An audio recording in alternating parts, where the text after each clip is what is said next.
Bismillahirrahmanirrahim. Assalamualaikum warahmatullahi wabarakatuh. Alhamdulillahirabbil alamin. Assalatu wassalamu ala asrofil anbiya'i wal mursalin nabiyyina Muhammadin sallallahu alaihi wasallam. Pertama-tama, segala puji syukur bagi Allah Subhanahu wa taala yang telah memberikan kita rahmatnya hingga kita dapat merasakan nikmat iman, nikmat Islam hingga pada saat ini. Salawat besertakan salam tak lupa kita haturkan kepada Nabi kita, Nabi Muhammad sallallahu alaihi wasallam. Beliau pernah bersabda yang diriwayatkan oleh Abu Abdurrahman Abdullah bin Mas'ud radhiyallahu an. Ketika itu Abu Abdurrahman bertanya kepada Rasulullah sallallahu alaihi wasallam, "Ayyu amalu ahabbu ila Allah ta'ala?"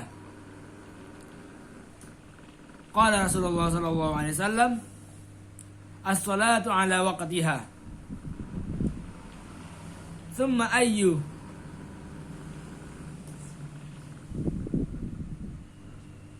Thumma ayyu?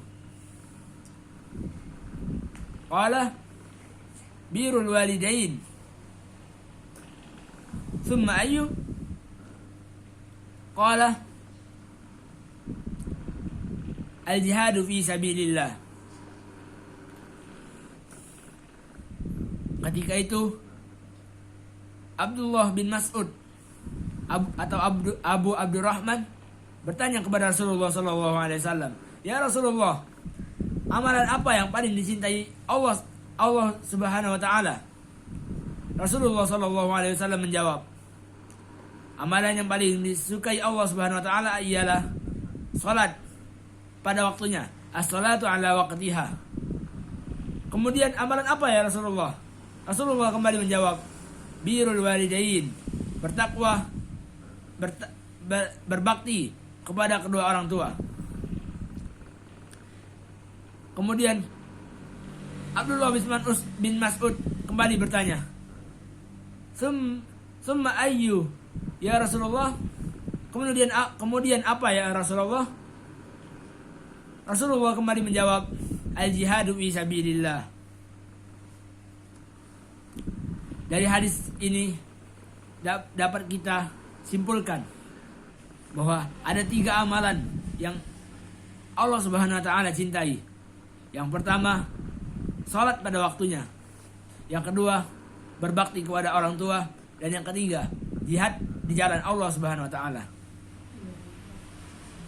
Di hadis ini pula dapat kita lihat, dapat kita cerna bahwa kedudukan berbakti kepada orang tua lebih utama dibandingkan jihad di jalan Allah Subhanahu wa taala. Seperti sebuah kisah, ada seorang pemuda yang ia membaiat kepada Rasulullah sallallahu alaihi wasallam.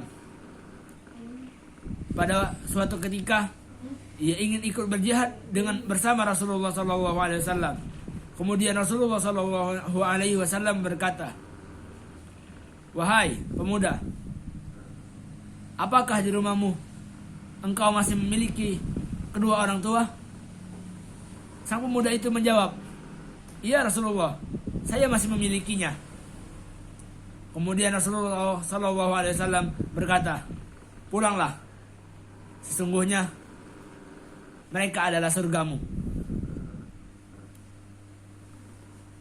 Di dalam cerita ini kita dapat mengambil hikmah bahwa pentingnya berbakti kepada orang tua. Seperti hadis Rasulullah juga yang diriwayatkan oleh Abu Hurairah radhiyallahu an yang berbunyi, "Man kana yu'minu billahi wal yaumil akhir falyukrim dhaifahu. Man kana yu'minu billahi wal yaumil akhir falyusil rahimahu. Wa man kana yu'minu billahi wal yaumil akhir falyakun khairan aw liyasmut." Hadis ini terdapat di kitab Riyadhus Shalihin yang dituliskan oleh Imam An-Nawawi dalam bab berbakti kepada orang tua. Mengapa hadis ini ditulis di dalam bab berbakti kepada orang tua? Ya, bersambung dengan hadis yang sebelumnya tadi, yang tentang 3 amalan yang dicintai Allah Subhanahu wa taala. Di hadis ini Rasulullah SAW bersabda, barang siapa yang beriman kepada Allah dan Rasulnya serta beriman kepada hari akhir, maka hendaklah ia memuliakan tamunya. Kemudian, barang siapa yang beriman kepada Allah dan Rasulnya serta beriman kepada hari akhir, maka hendaklah ia menyambung silaturahmi. Dan yang terakhir, barang siapa yang beriman kepada Allah dan Rasulnya serta beriman kepada hari akhir, maka hendaklah ia berkata yang baik atau diam. Di sini yang pertama ialah hendaklah ia memuliakan tamunya. Bagi seorang anak yang sudah memiliki keluarga dan masih memiliki kedua orang tua, tamu yang paling wajib ia muliakan ialah kedua orang tuanya. Dan yang kedua, ketika seorang anak jauh tempat tinggalnya, jauh mencari nafkahnya, maka seseorang yang paling wajib ia silaturahimi atau ia kunjungi ialah kedua orang tuanya. Dan yang ketiga, apabila seorang anak bertemu kedua orang tuanya, maka hendaklah anak tersebut berkata yang baik atau diam. Hadis pertama diriwayatkan oleh muttafaqun alaih, dan yang kedua diriwayatkan oleh Muslim. Cukup sekian. Allahu a'lam bishawab. Akhir kalam. Assalamualaikum warahmatullahi wabarakatuh.